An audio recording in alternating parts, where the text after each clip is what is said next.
everyone, today I'm going to show you how to use the green clean screen. I'm just using my iPhone.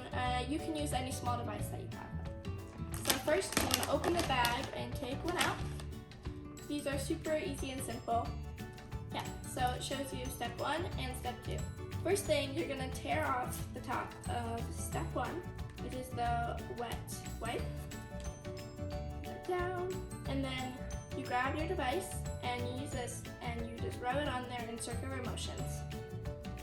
These are good because they help defeat any smudges or dirt, but they're also super clean and great for the environment. Next, you put that down and then you rip off step 2, which is the dry.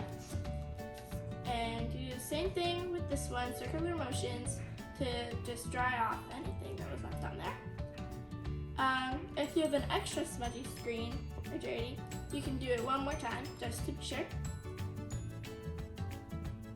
This is perfect for on the go in like car trips or anything, just when kids just like have sticky fingers or anything like that. You even can use it on like the back of your phone and anything if it's just like needed.